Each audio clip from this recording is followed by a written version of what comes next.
with that, I'll open it up for questions for everybody's favorite press conference, where you ask questions and I barely answer them, but we'll try and do our best this year. And with that, we begin preparation for the NFL draft. Browns won't have a first-round pick. They won't have a second-round pick. They will make a couple of picks in the third round, at least are scheduled to next Friday.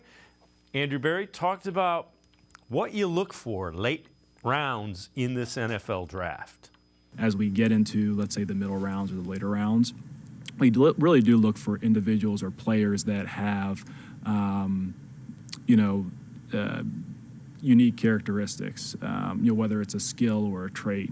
My scouts will laugh. I'll tell you the story. We always talk about horses versus goose, and a goose, it can walk, it can fly, it can run, but it kind of waddles when it walks. It doesn't really fly really high, and it doesn't run real fast. A horse, it can't swim, it can't fly, but it's a really great runner.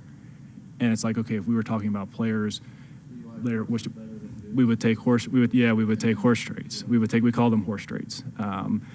Because it's like, okay, hey, if we're putting together a roster, we'd ideally like a player that can be above average in some way, even if it's a very narrow sense. Because then when you put together the team, the aggregate allows you to, maybe to cover the skill set you have. And maybe a perfect example with that would be in the receiver room, right? Like, Marquise Goodwin's, he's a smaller guy, but he's got, elite speed and really good tracking ability. Donovan Peoples-Jones, he's a bigger, stronger receiver. Maybe not quite as fast as some of the others, but he's got great hands and great size. And you can combine those skill sets within that position group and, give yourself enough diversity in the offense to execute a number of different concepts. And with that, let's welcome in Tyler Johnson from the Faithful Dawgs podcast, as well as Network 216. Tyler, that's pretty insightful as to what you look for late in the draft if you're an NFL GM.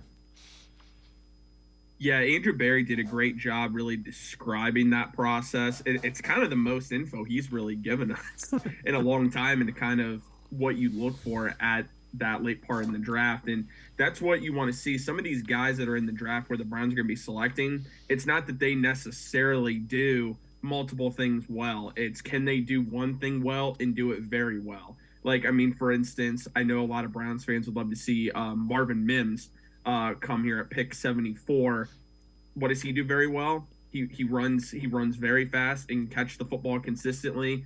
People compare him to Anthony Schwartz, but that's something he does really well, is that he has been playing football for a while. Analytically, he's one of the top receivers in the draft from an analytics standpoint. So that's one thing that he does really well. And there are other prospects that do something very well. Deuce Vaughn, what does he do really well? He can catch the ball out of the backfield. But he's not necessarily the biggest guy. So like Andrew Berry talks about, you want to find prospects, especially later in the draft, that can contribute for you in even a rotational way. If you can find players in the 5th, 6th, and 7th round that can stay on your roster because they're earning that spot through training camp, it shows how much talent you have on the roster, but it also, that's your goal at this point. You're not necessarily looking, if you can find a Pro Bowler, great.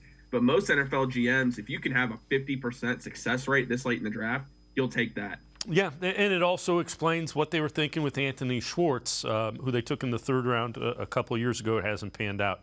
Along those lines, Athlon did a mock draft, and some names are very interesting here. 74, they have Derek Hall, edge rusher from Auburn, Browns selecting him. And then at 98, they have another defensive lineman, Carl Brooks from Bowling Green. And I know Derek Hall is a guy that you're intrigued with. Take us through what you like with Derek Hall and just your thoughts if he's there at 74 for the Browns. Yeah, Derek Hall he's a huge defensive end. You look at it, they say 6'3". It looks like he's 6'3", 6'4", 254 pounds, 4.5 speed. That's something that I really love. His RAS score 9.37. That all of that stands out to you. Only 8 sacks, but I want to encourage fans to go back and watch his tape against Alabama. And Alabama is one of the best teams in college football, and he just makes that offensive line continuously look silly in that game. I want guys that have played at Power 5 conferences if possible. Derek Hall is one of those guys. I don't think he gets there. PFF has actually ranked him lower now. He's now 81 on their overall big board. A lot of people are saying he's a second-round pick, potentially early third. I'd be shocked if he was there when the Browns pick, but if he's there, to me, it's just a no-brainer because you added Ogbonnaya Okonkwo, but at the same time, you have Alex Wright, who they're still trying to mold. He was always a project. Outside of that, you have Isaiah Thomas. You don't have a ton of depth there, like Andrew Berry talked about. You need that guy that you can groom to be the future next to Myles Garrett. And I think that's exactly what Derek Hall can do, and he brings elite athleticism to the position. Yeah, and along those lines, currently only 5 defensive ends on the Browns roster. Andrew Berry addressed that in his media availability. No, I would expect us to add more to that. Look, we're going to get to 90 eventually. I can't say if that's going to be on draft weekend or in May or in August, but I would expect us to add to that room. Are you ruling out veteran? I wouldn't rule out anything. I think one thing I've been pretty consistent about, Tony, is that any way that we can acquire someone who can help the team, that we'll be open-minded to, as long as it matches our priorities and it matches the resources we have at our disposal. And Tyler, I would think if they could find a veteran edge rusher, you go out and you do that, and you draft one, because you're looking at 3rd, 4th, 5th round. It's not a guy that's going to be able to come in and do a lot of things well. There'll be 1 or 2 skill sets that he has, and you'll have to develop the rest of his game. Mm-hmm. Yeah, I am all for adding a veteran pass rusher. I mean, you still have Frank Clark available. I think the reason he's still available is just his cost, and there's no reason for a team to overpay him at this point, especially given the draft coming up. Justin Houston comes to mind, Melvin Ingram. Those are guys that are older, but will be a rotational piece for you while you bring along potentially a guy like Derek. Now, Derek Hall's a little different because I think he could contribute more this year. But if you bring along a Carl Brooks from Bowling Green and Isaiah McGuire from Missouri, these are some guys that you can slowly kind of come into that position. Colby Wooden out of Auburn's another guy that comes to mind. Zach Harrison out of Ohio State. There are guys there that might take some time to learn a little bit. If you bring in a guy like Melvin Ingram, Justin Houston, Frank Clark, or any other veteran, you're giving that rookie that time to develop. It's not that these rookies can't come in and contribute right away, but when you're getting to the 3rd round, it's better if you can add a veteran. That way you can kind of groom his potential replacement. Ideally, what you want to do in the draft, Dave, and this is what a lot of fans need to understand with Andrew Berry's vision, he's looking towards the future. You don't want to fill needs in the draft necessarily. What you want to do, you want to build your future roster through the draft. Yeah, so you don't have to keep dipping into free agency each and every year, so you can go less and less with it. The other thing Andrew Berry discussed, what went into the thought process of acquiring Elijah Moore, trading back from the 2nd round to the 3rd? I think there are a couple things. I think, certainly, in no particular order, positional value and need, right? Does it actually, fit with how your roster is currently constructed? The scarcity of the skill set for the particular player, and then I would say both the resource cost and the financial cost. And for us with Elijah, we saw a guy who was a 22-year-old receiver, could separate, had speed, good hands, would fit his skill set would fit a need that we thought we had on the roster. And he's still on his rookie deal, and we thought the draft pick compensation was appropriate while still maintaining our volume in 2023. So we thought it was a good fit for us, a good opportunity for us. Like I've mentioned before, I can't say that we foresaw that maybe coming into January, February, but it was just a place where we thought we could be opportunistic and match resources to opportunities. So Tyler, how do you think this wide receiver room shakes out then? I think you're looking at, obviously, Amari Cooper is going to be your number 1 guy, at least again for this season. Donovan Peoples-Jones and Elijah Moore are going to kind of be probably a 2A, 2B type of situation there. I think they're both basically wide receiver 2s in this offense, with Elijah Moore playing more in that slot role, but I think you can move those guys around along with Amari because Amari's going to be playing out of the slot. Outside of that, you have Marquise Goodwin. He's going to be your wide receiver 4 this year. And then after that, that's where it's a fight. I mean, you got Jalen Darden on the roster. Dalen Baldwin both ended up playing for the Browns this year. You also are going to have a situation where I do believe they're going to draft a wide receiver this year. I think they need to draft a wide receiver, especially just given Amari Cooper, his contract situation coming up. Is Donovan Peoples-Jones going to be here long term? Those are all questions we do not know the answer to. So Trey Palmer out of Nebraska, Parker Washington out of Penn State, those are guys that come to mind for me. A lot of Browns fans would love to see us draft Tyler Scott, the wide receiver out of Cincinnati. I'm all for Tyler Scott. I just don't know if he ends up getting to pick 74. And I think the Browns might wait till later in the draft. And Dave, if you're looking for a guy that you want to wait later in the draft, and when I mean later, I'm talking like probably round 4, round 5, you want to look at Bryce Ford Wheaton out of West Virginia. Has the 3rd highest overall wide receiver RAS score that we have seen. He's got 4.3 speed, 6'4", 221 pounds. He is a project. That's what he is, but also he never had good quarterback play. And if you want a guy that you can slowly mold to potentially replace the Donovan Peoples-Jones, if that has to be that decision has to be made, he would be an ideal candidate for that. The other one to keep in mind is David Bell. David Bell is a guy that, he was banged up early last year, and when you miss time early as a rookie, unless you're really, really special, it always comes back to get you. And I think him missing that time early came back to get him a little bit. Yeah, it did, and I completely forgot about David Bell, and that, like you said, it's kind of, we didn't really get to see him play much this year. I hope David Bell gets a chance, but like you said, once you're injured your rookie year, and the Browns go out and get Elijah Moore, they go out and sign Marquise Goodwin, that pushes David Bell further down the depth chart, and if they go out and draft another rookie, depending on how high that they're taking a rookie wide receiver, it's going to be tough for David Bell as far as climbing up that depth chart. But I really wish him the best this season. I was looking forward to him coming out of Purdue. The RAS score was a little lower than what we wanted as far as his athleticism profile, but I do think he could be a good contributor to the Browns passing game. But he's just going to have to earn those reps. Tyler Johnson from the Faithful Dawgs podcast, as well as Network 216, and I. Going to step aside, take a quick time out. Other side of the break, we'll hear more from Andrew Berry. Take a look at some explosive numbers from draft-eligible running backs. Sports4CLE, will be right back. Stay with us. The Ohio Lottery Partners in Education program recognizes role model students and teachers from across Ohio. Nominations can now be done completely online. To nominate a deserving teacher or student, go to ohiolottery.com. In the About section, find Partners in Education. There you will find links to the nomination forms. Students kindergarten through 12th grade can be academic all-stars. Teachers can be honored as a Teacher of the Month. The Ohio Lottery Partners in Education, where stars shine.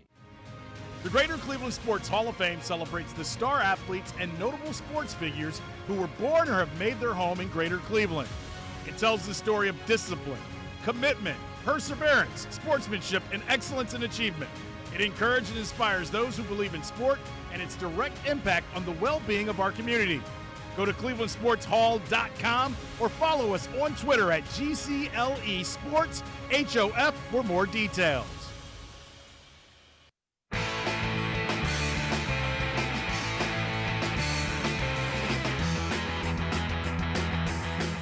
We continue talking Browns with Tyler Johnson from the Faithful Dawgs podcast, as well as Network 216.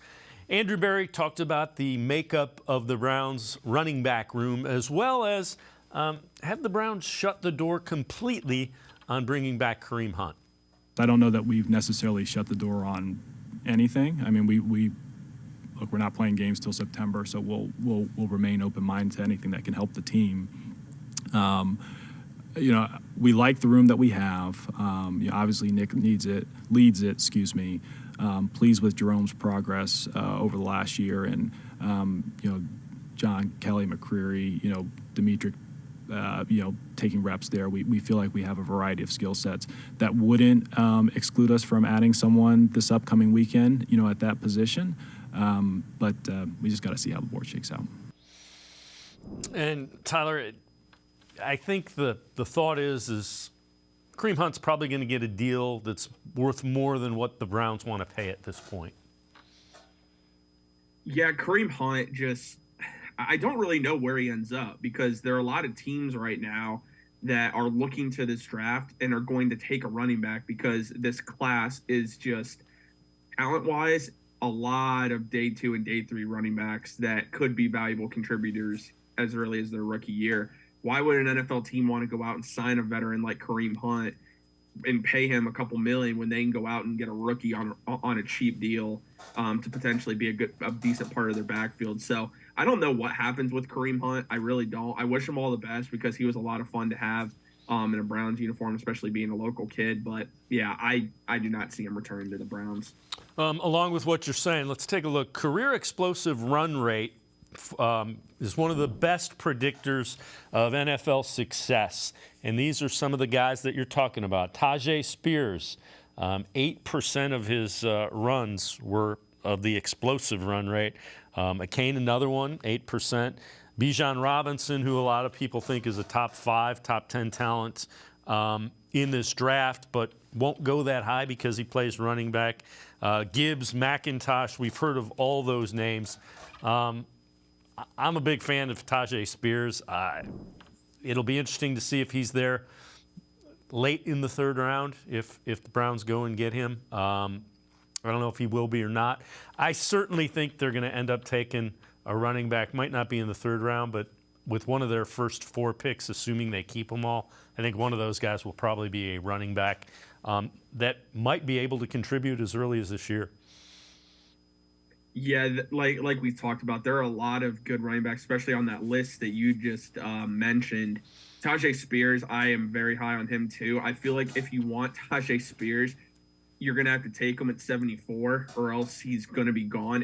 And he could even be gone before pick 74. He's just that type of explosive athlete, and he meets all the guardrails that the Browns are looking for, both with age and athleticism scores. So that's something to keep in mind. Some other names on that list that really intrigued me, Sean Tucker coming out of Syracuse. The big thing for him is he was not able to test at the combine and even at his pro day. He had a medical issue, but he has now been cleared. So I'm wondering where he lines up as far as when he could go. 5'9", 207 pounds, again, a little bit shorter. But, I mean, the stats don't lie, over 1,000 yards. He also has over 37 receptions last year, so he can catch the ball out of the backfield. I really like Sean Tucker. Another name I would look at, Dave, and this is later in the draft, but this is actually one of the best running backs as far as RAS score this past year, and that was Evan Hall coming out of Northwestern. A 9.32 overall RAS score, which is very good, 4.4 speed, and he's coming out of Northwestern. He was that entire offense last year. Only had 914 yards rushing, 4.2 yards a carry. But again, look at the offense he came out of, 5 touchdowns, and he had 54 receptions last year. He's a guy you probably can get in the 5th or 6th round. So if the Browns aren't taking a running back within their first 2 picks, if they look at the 5th, 6th round, Evan Hall really is a guy that intrigues me if they're going to wait to take a running back. But they will add a running back in this draft, and you have to. You have to start preparing. As much as we don't want to talk about it, you have to start preparing for when eventually Nick Chubb is no longer a member of the Cleveland Browns. So how do you think the running back, quote-unquote, room shakes out then? I think Nick Chubb is the bell cow, first and foremost. I think Jerome Ford is going to get some touches. I don't think he's going to get the Kareem Hunt load that a lot of people are wondering, like, what happens with that. I think, if anything, that would give Nick Chubb more carries. I don't know about as much of Jerome Ford being featured in the passing game. We haven't seen a lot of it. I don't think Demetric Felton is a running. I know that Andrew Berry mentioned that they line him up there from time to time. They mainly put him out at slot receiver, and that's where he's been working out this offseason. So I don't see him getting reps at running back. John Kelly's a practice squad guy. If they bring in a rookie, I think it's going to be someone that has more of that receiving type of background, kind of like Sean Tucker, Evan Hall, Deuce Vaughn from Kansas State, who I really love, but I don't know if the Browns will, because he just age-wise, he's not really what they look for, but also just his athleticism score was not great. Keaton Mitchell out of Eastern Carolina.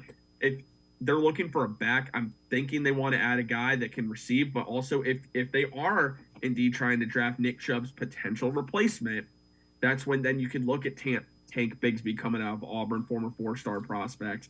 You can look at Zach Evans, former 5-star prospect coming out of Ole Miss. Like, there are guys, if you're looking for more of that, take that Nick Chubb type of role within the next 2 years or so, there are guys that they can address. But I feel like if they're going to address that particular position for Nick Chubb in the future, they would do that more at pick 74 or pick 98 as opposed to wait until the 5th or 6th round. If they wait till the 5th or 6th round, I think they're looking for more of a receiving back. So the other thing that's kind of interesting, obviously the Browns offense should be more explosive with Deshaun Watson. Let's take a look at offensive touchdowns, plays of 10-plus yards, 2022. This is from Warren Sharp Football. The Browns had 18. That's tied for 13th with the Saints, the Jaguars, and Minnesota. That surprised me a little bit. I mean, you look at the Chiefs. Chiefs only had one more. The Dolphins had 21. It's 30 for Seattle, which again surprised me as well. But the thought is this offense with Deshaun Watson should be more explosive just by the nature of the quarterback play. Yeah, Deshaun Watson, I mean, we've talked about it a few times, Dave. I'm not worried personally. I know some fans are. I'm not worried about him becoming that top 10 quarterback that we saw in 2020 with the Houston Texans. And this offense is going to have more big play potential just with him on the field. I mean, he's a guy that, and I'm not saying it's going to happen, but he can run for 50-yard touchdowns. Like, he has that type of potential. And immediately right there, that's going to add those types of longer plays to your offense. It's going to make defenses not be able to stack the box against Nick Chubb. That's going to give Nick Chubb longer touchdown plays in 2023. You bring in Elijah Moore, a guy who brings explosiveness to the wide receiver position. That's going to help. Amari Cooper, he had offseason core surgery, but looks like he's going to be 100%. That's going to help. And also, depending on who they add in the draft, if they go out and get a Trey Palmer, a guy who has 4.3 speed like that they can get involved, or a Tyler Scott, if they go out and get another speedy receiver, that's going to increase the number of 10-plus yards plays that they're able to have. So there's a lot of potential with this Browns offense. Oh, and even Marquise Goodwin. He's got 4.2 speed still. So adding that to the offense, the Browns are going to be a lot more explosive in 2023. And Deshaun Watson is a big reason why. He makes defenses have to account for not only his ability to pass, but for his ability to run. And that's only going to open things up for everybody else on the offense. The other topic Andrew Berry addressed, it talks about the backup quarterback and just the thought behind and how comfortable they feel with Josh Dobbs. I think that was a big one for us. Like, backup quarterback, I think as everyone has seen over the past 3 seasons, has been something that we've prioritized. Again, it's the most important position in sports. Having Case in 20 and 21, having Jacoby last year, you just never know. And Josh is a guy that we felt very comfortable with his development last year. We know his makeup. The relationship between the starter and backup is really important in that room. So we really thought that he really fit like a glove. And again, they know what they have in Josh Dobbs. Played in an important game for the Titans after they signed him off the Browns practice squad. Yeah, I'm a fan of Josh Dobbs. You don't need your backup quarterback to be a star. You just need someone that could step in for potentially a game or two and get you a win. And I think Josh Dobbs can do that. He's not a guy that takes a lot of chances. He's very smart with the football. He can extend plays with his legs, similar to Deshaun Watson. He's also just very smart. I remember when the Browns signed him last year, one of the things that stood out from his time in Pittsburgh that they talked about is Ben Roethlisberger was going to him for advice on what Josh Dobbs was seeing during games that could help the team, could help the offense. Josh Dobbs is just a smart football player all around, and to have him coming in as your backup quarterback, I think that's good too, because when Watson has to come out of the game, whether it's injury or whatever the situation might be, you have a guy in Josh Dobbs that presents a similar skill set. Obviously, he's not Deshaun Watson, but a similar skill set. You don't have to change the offense that much because you already have a backup quarterback with that similar skill set. And that's why in the draft, if they look to potentially add a guy, they're going to probably look at a guy that has that similar ability that Dawgs has and Deshaun Watson has, that little bit of mobility, that's just an overall smart football player.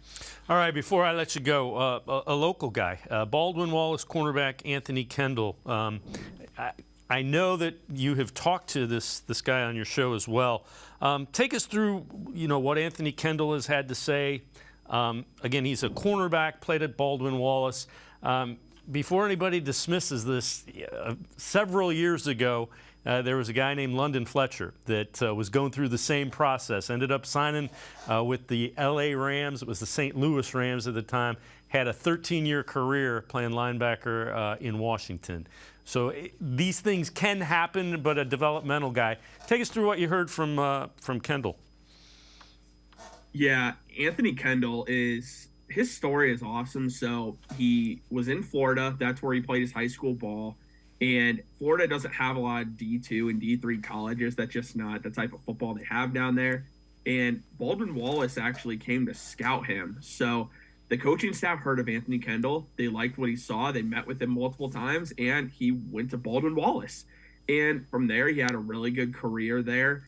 He said the draft process for him got started. He just kept working at it every single day, and he just worked out. And a lot of NFL draft scouts came to Ashland University, and that's when he really came onto the scene there. His RAS score is an 8.31 for his position. That's ranked 354th out of over 2,000 cornerbacks from 1987 to 2023. So, I mean, that's really good in itself right there. He has good size for the position. I mean, he's 6 foot, 180 pounds, very strong. One of the things that stood out to me is that he talked about how he wants to improve his game.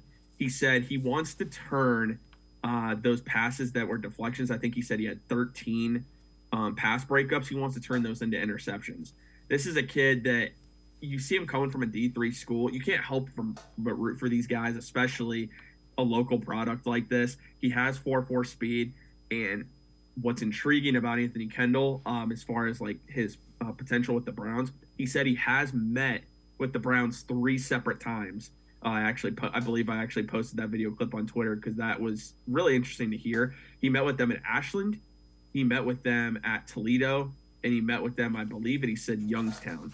So I think the Browns have a lot of interest in him, especially as a undrafted free agent addition, because we've seen the last couple of years, Andrew Berry, as soon as that draft ends, he's going out and he is finding those types of prospects that he can sign right away. And I really like Anthony Kendall as a developmental guy. He also has spoken with 8 other NFL teams. So I would love to see him on the Browns. Obviously, I'm very biased about that, having spoken with him and him being a local kid. But at the same time, if he can end up being drafted by an NFL team, that would be an incredible story. So he's someone everyone should really be rooting for. And you think D3, the odds aren't like fantastic he makes it.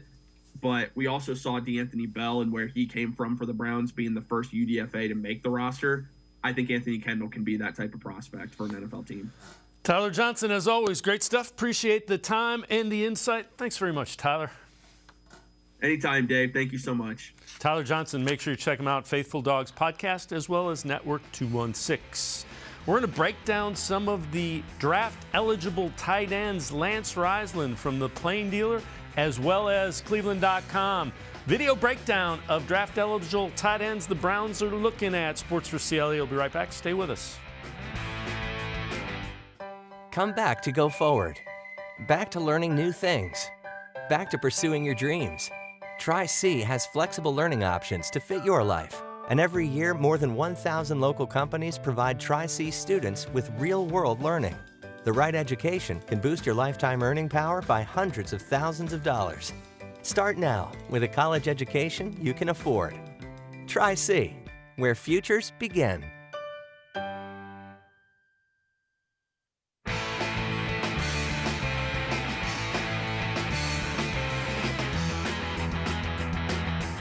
We continue talking Browns on Sports4CLE. NFL Draft will get underway for the Browns a week from tonight, Friday night. They won't pick in the first round, but they do have some third-round picks. Those are on Friday, the second and third rounds. Let's take a look at some draft-eligible tight ends. Whenever we do that, we welcome in Lance Reisland from the Plain Dealer, as well as the cleveland.com. And Lance, these are guys that all should be available when the Browns pick third round or later, correct?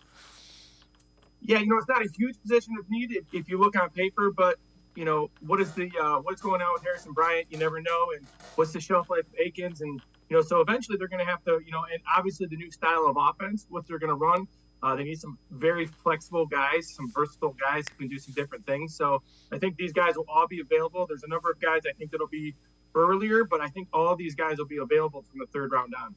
So the first guy that we're going to take a look at some video of, Sam Laporta. He is from Iowa, 6'3", 245 pounds. Love this guy on film. So his stats are, he ran a 4.59. He's a big guy, like you said, 6'3", 245. He ran his 10-yard split was 1.59, which is really impressive, which tells you get off the ball. He had 35-inch vertical leap, a 10.2 broad jump. Really good athlete. He's a multi-sport kid in high school, which I really, really like. Runs really good. Lateral movement is very good. He's an easy runner. He doesn't look like he's clotting at all. He's aggressive when he busts the ball. He's not a great blocker, but he's a willing blocker. I think he'll get better if he's a fighter. If you look at some of this tape here, first one you're going to see here coming after this run is a levels concept, and he's going to be the first level. This is a classic play action. The Browns run. He catches the first level and gets the first down. Next one you're going to see, second one in, he puts his foot in the ground. He's going to run a little angle or Texas route. Very common for running backs in the NFL. He can split out. The thing I like most about him is he can be a chess piece for Stefanski. He can play in, out, multiple positions, multiple formations. Really good athlete, tough guy. He likes to play. I always like the Iowa tight ends. This guy could be available. He's very good. Yeah, and keep in mind, Deshaun Watson is a quarterback who will utilize tight ends, seam routes as well. So these guys that run well, keep an eye on them. Josh Wiley, Cincinnati, and this is another guy, 6'6", 248. What do you see with Wiley? Well, he's another guy. So 40-yard dash, he's under 4.70. He's a 4.69. 10-yard split, again, was 1.61. That 10-yard split always tells me they have good burst off the ball. His vertical leap was 33.5, which is really good. 32 receptions for 326 yards last year with 3 TDs. A high school kid, another multi-sport kid. So he was a high jump champion, so obviously he's got a good vertical leap. That height and that jumping ability make him an immediate threat in the red zone for the Browns, I think. His best skill is contested catches. So again, a red zone guy. He's tall. He can jump. He can competes for the ball. He's very fluid. You can see he's a very easy runner. Tough to tackle in space. So first one you're seeing here is an out route. Next you're going to see a mesh concept, very popular at all levels. Catches the ball, great burst to the end zone. This first one you're going to see an out route from 3 strong. He's going to outrun the linebacker. He's very tough to tackle. He runs very long, very fast. Again, I think he's a guy who fits very well with Deshaun Watson. Great athlete, very long player. Yeah, and as you mentioned, matchup problem for a linebacker if you can move him out and get him isolated. So the next guy that we're going to look at, Tucker Kraft, South Dakota State, 6'5", 254. Well, one or two guys I really like from the lower level, Division I AA, I always call it that. 6'4", like you said, 6'4", 255, 22 years old, 19 receptions for 232 yards. Again, a very good 40, 4.69, another good 10-yard split, 34-inch vert, plus 10 feet on his broad jump. Another guy who's easy running, really good athlete. He's very tough. He's kind of, when you see him blocking, he's an old school tough guy. I like that. Really quick feet and change your direction in a small area. Great for second level blocking. I think about the Browns when they run their gap schemes and their zone schemes, and those tight ends have to get up to the second level. Really made me think of that. He's another chess piece who can do a lot of things in a Stefanski offense. So when you look at these cuts right here, first one you're going to see, he's going to run a seam route here. He's going to get inside the corner, use his size, his speed. As you can see from this angle, beats the corner, very tough, good runner. Here he does a great job of being patient and letting the outside receiver rub for him. Then he breaks the tackle, shows great ability. He's very good with the ball in space. He's got a good catch radius. He's tough when he catches it. He blocks well inside. Again, all these guys who are really good athletes have to work a little bit on their inline blocking when they're lined up at true tight end. But the Browns are going to get away from that, I think, and they're going to look for these more athletic guys who can do that, but also can split out and do a varying thing. So another really good fit for the Browns. So the next tight end prospect that will be draft eligible we will look at is Payne Durham from Purdue, 6'6", 253 pounds. Well, Payne Durham was part of my mock draft, months ago, and I really still like him. Now, the thing about his testing is he tested right in the middle of everything. So this is why I like to watch the film, because the film, for me, never lies. So though he's not the fastest, the biggest, he doesn't jump the best, he's kind of in the mid. Like I said, he's really, really good on film. He does a great job with contested catches, run after catch. I think his number one quality for me is he played for Jeff Brom at Purdue, which tells me he knows the whole route tree from both the tight end and the receiver spot. Again, when he catches the ball, he's looking to run with the ball. If you look at these clips right here, first one you're going to see another mesh route. He's going to break a tackle. He's going to get upfield. He can run all these routes. He understands coverages.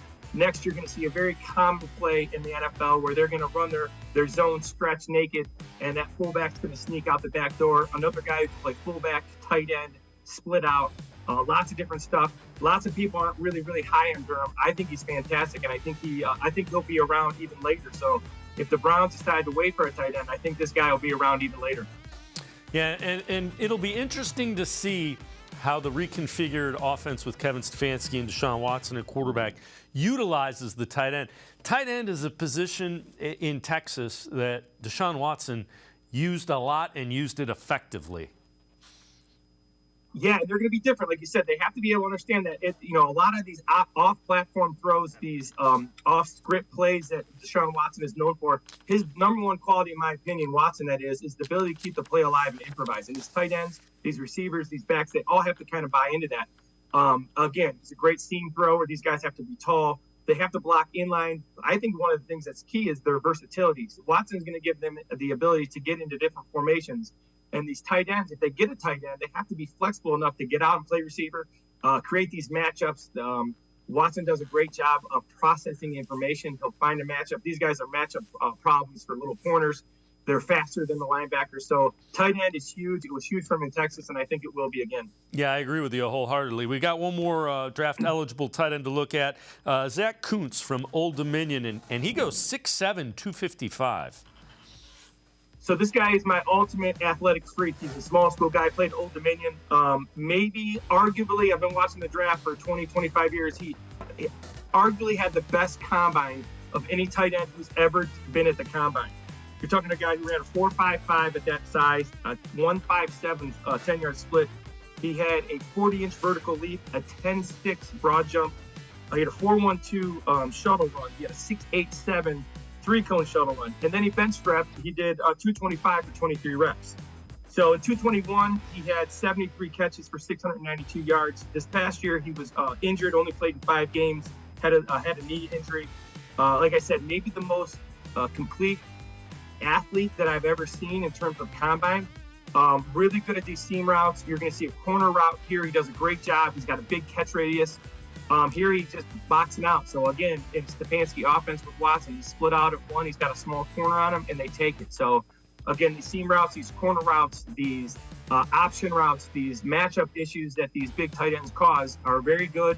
Stefanski likes to throw him. Watson likes to work the tight end. So this guy, to me, his numbers aren't great this year, but his athletic ability is as good as it gets. And I think he's going to be a steal in late rounds. Yeah, that's a name to listen out for, because everything you describe, the quick, the 6'7", the strength, that screams matchup. Okay, if you want to play a corner on him, we're going to just have him turn around and out-muscle him. If you want to play a linebacker on him, we're going to have him run by him. And his combine stuff, he's all in the 90 percentile. It is next level in terms of his athleticism. If he comes back from his injury 100%, which I think he will, they all do now. He is such a talent and such a matchup nightmare. Did not have a big, starting his career at Penn State, never know what really happens with that stuff. Kids transfer and do different things.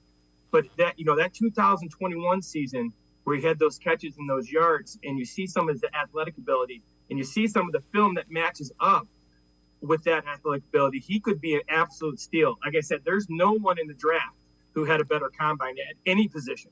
He might have had the best combine of everybody. That's how good his numbers were. Lance Reisland, as always, great stuff. Appreciate the time and the insight. Thanks very much, Lance. As always, thanks for having me. Lance Reisland, make sure you check him out. Always really insightful video breakdowns, cleveland.com as well as the Plain Dealer. We're going to step aside, take a quick time out. We continue talking Browns. Casey Kinnamon straight ahead on Sports4CLE. We'll be right back. Come back to go forward. Back to learning new things. Back to pursuing your dreams.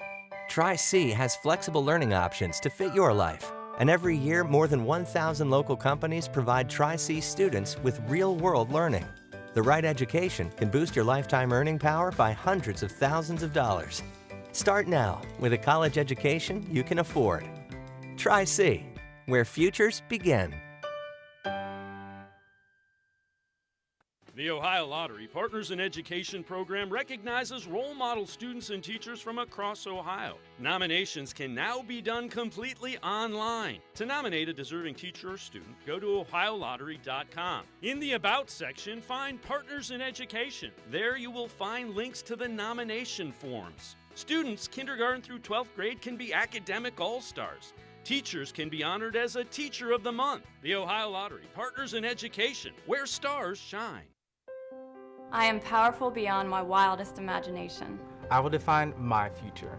I will keep challenging myself to improve. Because I am a future leader of this great nation. I will be responsible for raising a beautiful family. And educating not only my generation, but many more to come. I will make a difference in my community. And I will stand up for what I believe in. I will not settle for simply chasing my dreams. I will achieve them. Because I was given a chance. An opportunity. A home. At Family, Career, and Community Leaders of America. The ultimate leadership experience. FCCLA has been one of the greatest experiences of my life. It's made me who I am today. Join us. We'll build a new future together.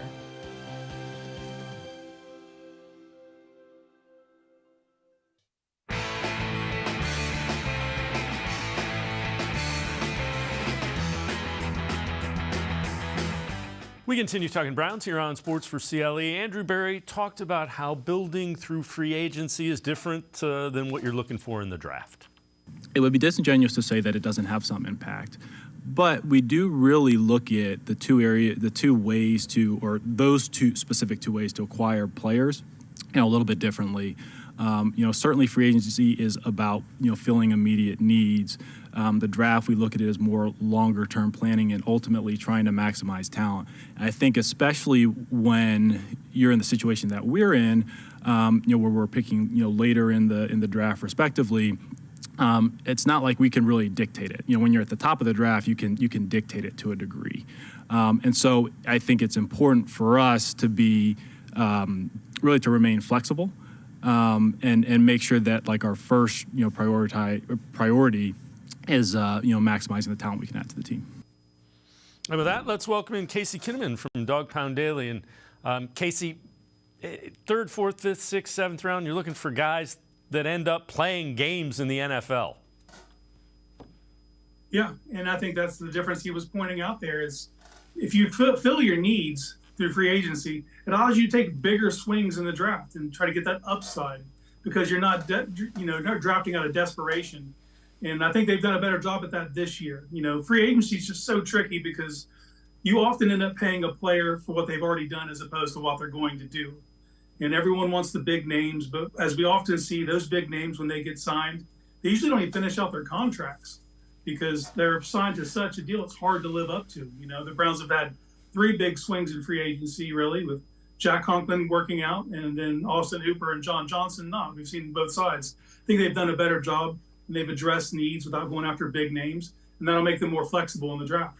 Yeah, the other thing is guys have to transition into whatever system you're playing, either on offense and defense. And with John Johnson, what they were asking him to do, it just didn't work out.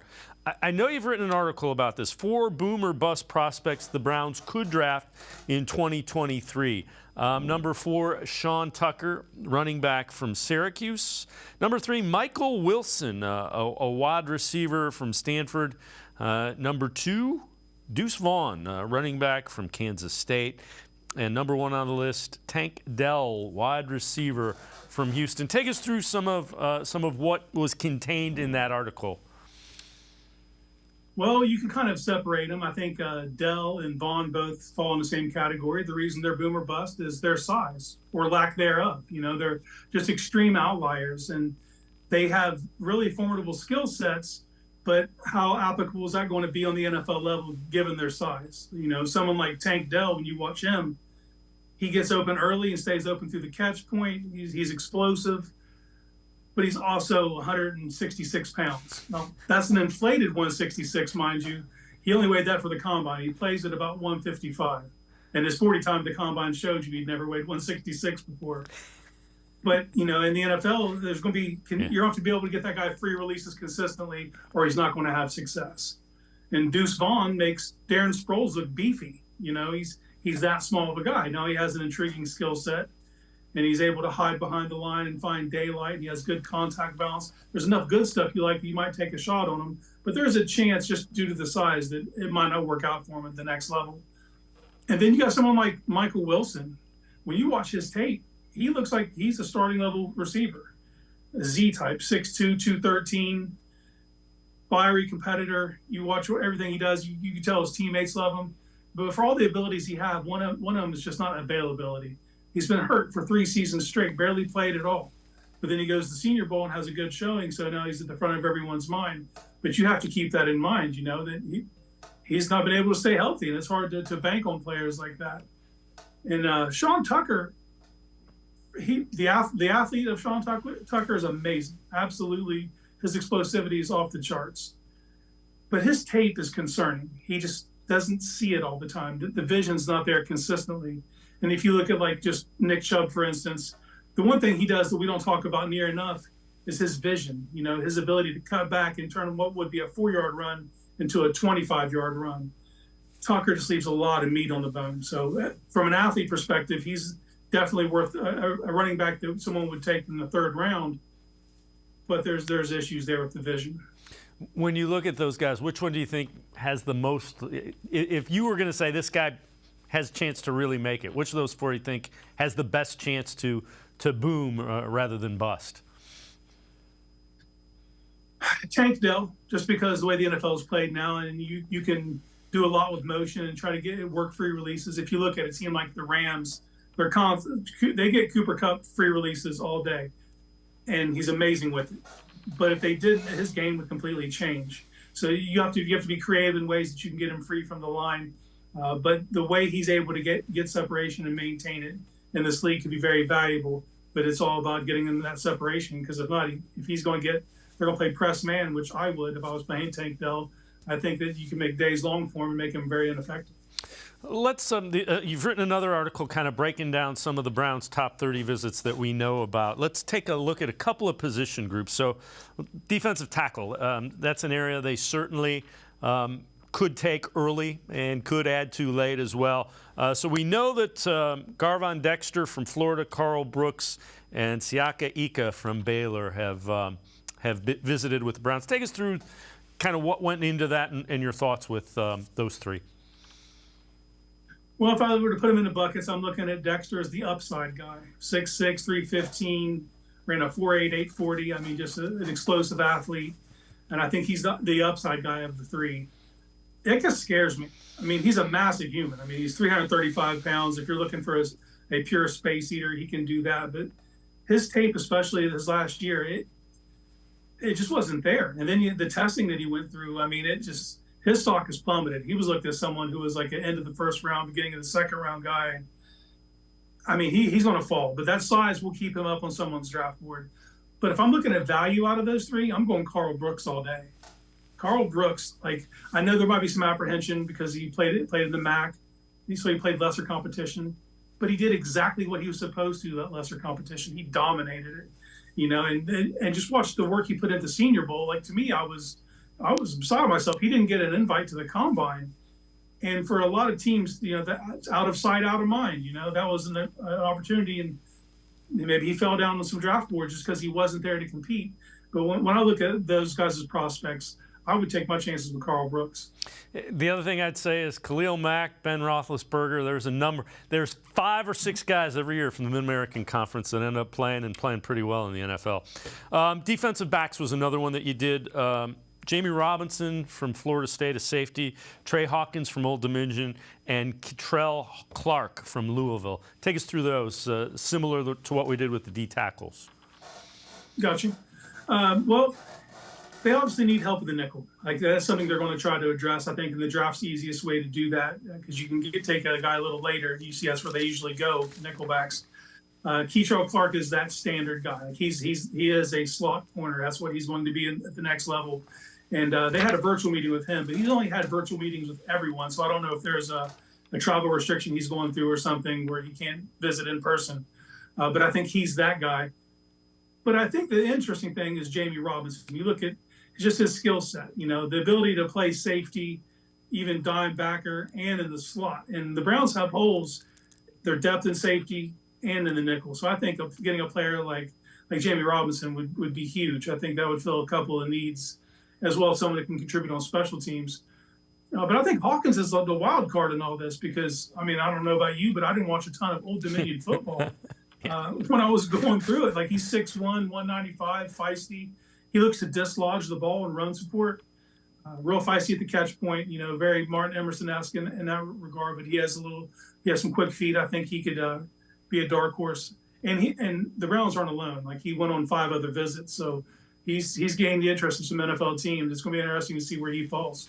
Casey Kinnamon from Dawg Pound Daily and I are going to step aside, take a quick time out of the side of the break. We'll hear more from GM Andrew Berry, Sports4CLE. Be right back. Stay with us. The Ohio Lottery Partners in Education program recognizes role model students and teachers from across Ohio. Nominations can now be done completely online. To nominate a deserving teacher or student, go to ohiolottery.com. In the About section, find Partners in Education. There you will find links to the nomination forms. Students kindergarten through 12th grade can be academic all-stars. Teachers can be honored as a Teacher of the Month. The Ohio Lottery Partners in Education, where stars shine.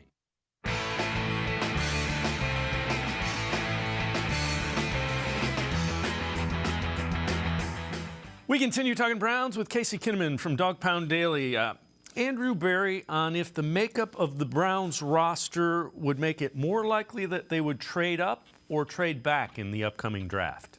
I think it's more situationally dependent on how the board falls, quite honestly, and then ultimately what's the acquisition cost to move up from 74 to the 3rd pick in the draft, something like that. But I wouldn't say that there's a hard and fast rule, but generally speaking, because we look at the draft more through a long-term lens, we probably in general would be more apt to move back than necessarily move up. But I wouldn't say that we would be exclusively tied to that decision-making thought process. Casey, it's kind of interesting. So that kind of explains to you why they normally trade back. It's because they're looking at guys that they can develop. Having said that, if they see somebody they really like, JOK, they've shown, they'll go up and get them. Yeah, I think it reflected some of the people they brought in for their visits as well, because they brought in Trenton Simpson, DeJuan Jones. These guys aren't going to be there at 74. Jalen Hyatt, he's not going to be there at 74. Why they bring him in? Well, what if those guys slide? What if they slide to a position they're comfortable with? They're sitting there at 58 and they're still there at 62. Maybe those are players they'd be willing to move up to go get. But one thing to keep in mind, and they're going to trade back at some point in this draft. They have to. They only have 4 picks next year, and they're not going to go in the next year with 4 picks. They're going to accumulate assets in some way. So prepare yourselves for that. I don't think it would happen at 74, but the earlier they trade back, the more value they'll get in the long run. So it's going to come at some point. And I honestly don't think that they have 8 picks in this draft. I don't think they take all 8, But part of that might be tied in. They could trade up. They're fluid in that way. We saw with JOK. And then the next year we saw how they did it with Martin Emerson to trade back, So it's situational. Sometimes the board does wacky things. And if there's someone that still sitting there when they don't think they should be, I think they'll make the move up to go. And one thing that Barry said in his presser that really opened my eyes was they have about 125 players on their board. That's not a huge amount of players, you know. So if there's someone they covet and they're sitting there, they can make a move. The other thing that Andrew Berry addressed and was asked a couple of times, Perion Winfrey charged with the domestic violence with somebody that he was dating, a misdemeanor charge. Here's what Andrew Berry had to say on the whole Perion Winfrey situation. It's a pending legal matter, so I won't comment specifically on that, other than to say that Perion understands what really our expectations are for all players, whether they're on the field in our building or away from the building. But with it being a pending legal matter, I'm not going to comment too much on it. Can you just say whether he's here? Yeah, so we haven't made any changes in terms of his roster status or anything like that, but I'm not going to say anything further. Is that something you consider when there's an allegation like this, Andrew? And is it something that you'll still consider depending on what other information comes out? Yeah, like I said, I'm not going to get into the specifics, but we'll deal with that matter internally and make the appropriate decision for the organization. And it certainly sounds like Perion Winfrey is on thin ice with Andrew Berry and the Browns. Yeah, that's all I was going to say. That is GM speak for thin ice. And as far as gathering information, if you think the Browns haven't put their own investigators on this, you're crazy. Like they're going to get to the bottom of this because they don't want to be left there if something uglier comes out and they're just still holding on to the player. So they're taking all the information in that they can gather and they're going to make a decision. And I know people want fire and brimstone; they just want him gone. And if they did, I don't think you could be mad. He caused a decent amount of distractions last year for someone who was just a rotational pass rusher, who really didn't rush the passer that often. And this league is be who you can afford to be. And I don't think Perion Winfrey can afford to be this much of a distraction. So he's on thin ice. And if I think anything were to happen past here, you would have to cut your losses and just move on. Yeah, I would agree with you wholeheartedly. Casey Kinnamon, as always, great stuff. Appreciate the time and the insight. Thanks very much, Casey. Hey, anytime. You guys have a great weekend. You too as well. Casey Kinnamon, make sure you check him out. Always really good stuff with Dog Pound Daily. Each week, in conjunction with the Ohio Lottery Partners in Education program, we recognize a role model student from somewhere across the state of Ohio. We always get questions about what is the Partners in Education program and how the Ohio Lottery, how they basically support education throughout the state. So this week, for our Shining Star, here's a look at what exactly goes into the Ohio Lottery Partners in Education program.